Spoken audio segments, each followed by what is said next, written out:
Jason Duval. Jason Duval. Jason Duval. Jason Duval. Amint meghalljuk Jason Duval nevét, egyből a GTA 6 jut eszünkbe, és az, hogy mennyire régóta is várjuk már a megjelenést. A tervek szerint már csak egy év van hátra hivatalos megjelenésig, de addig sem ülhetünk tétlenül. A közösség mindent megtesz, hogy minél több részletet megtudjon a játékról. Az egyik legfőbb kérdés, hogy kik alakítják a játék két főszereplőjét, Jasont és Luciát. A rajongók, akik már megszállottan kutatják az apró nyomokat, úgy vélik, hogy már megtalálták a válaszokat, vagy legalábbis nagyon közel járnak hozzá. Ebben a videóban Jason Duval színészének kilétét próbáljuk meg felfedni.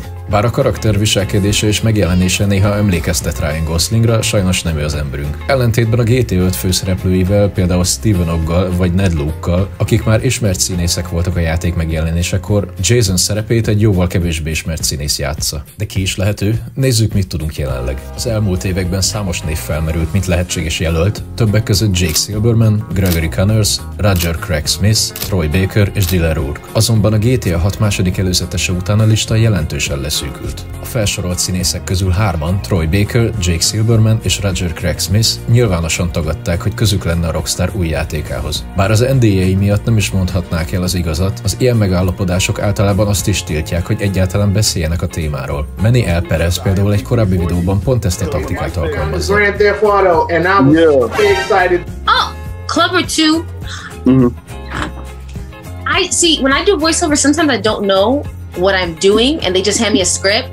Was it a casino? Because I did do a voiceover for a casino. És nem véletlen, hogy azóta minden nyilvános platformján kikapcsolta a komment szekciót. Így kettő lehetséges jelöltre szűkült a lista, Gregory Connorsre és Dylan O'Rourke-ra. 2024 áprilisában Gregory Connors önéletrajzában a voiceover szekcióban a TBD 2025 Release Lead Role by Rockstar Games szerepelt. Bár azóta priváttá tette ezt az oldalt, a Wayback Machine segítségével visszanézhető, hogy valóban ott volt ez a bejegyzés. Ez az egyetlen konkrét nyom Connors esetében. Ugyanakkor se a megjelenése, se a hangja nem hasonlít igazán Jason karakteréhez, ezért sokak szerint ő csak a második legesélyesebb jelölt. És itt jön a képbe Dylan O'Rourke. Bár az ő önéletrajzában sosem szerepelt utalás a GTA 6-ra, mégis számos nyom utal arra, hogy ő lehet Jason. Először is, a megjelenése szinte tökéletesen passzol. Mind a ketten 185 cm magasak, szőkehajúak és kékszeműek. Az arcuk nem igazán hasonló, igaz a Rockstar játékaiban ritkán másolnak le teljesen egy színészt, gondoljunk csak arra, hogy Niko Bellic színésze egyáltalán nem hasonlít a játékbeli karakterére. Jason karakterét a közösség szerint inkább Paul Walker ihlette a Halálos Iramban című filmekből. A legmeggyőzőbb bizonyíték azonban a hangjuk. Már 2023-ban az első előzetes megjelenésekor a rajongók felismerték, hogy Jason hangja feltűnően hasonlít Dylan O'Rourke hangjához. Egy CS Software nevű közösségi tag még a 2022-es GTA 6 szivárgásokból származó Jason dialógusokat is összehasonlította Dylan hangmintáival, és az eredmény alapján a két hang szinte teljesen megegyezett. Továbbá még 2019-ben, mielőtt a GTA 6 fejlesztése hivatalosan is megkezdődött volna, Dylan ügynöksége Instagramon gratulált neki, hogy sikerült leszerződnie egy videójátékhoz. Ez a játék azóta sem szerepel az önéletrajzában, ami azt sugallja, hogy még mindig fejlesztés alatt áll. Nagyon valószínű tehát, hogy ez a játék a GTA 6. A rajongók már nagyjából egy éve fedezték fel, hogy Lucia színésze Manny L. Perez. Akkoriban az Instagramon Dylan O'Rourke és Manny követték egymást, pedig sosem dolgoztak együtt filmen vagy sorozatban. Azóta már kikövették egymást. Talán azért, mert Dylan neve egyre inkább előtérbe került, mint lehetséges Jason. Ráadásul egyikük sem szerepelt semmilyen produkcióban 2023 óta. Éppen abban az évben, amikor a GTA 6 motion capture felvételei elindultak New Yorkban.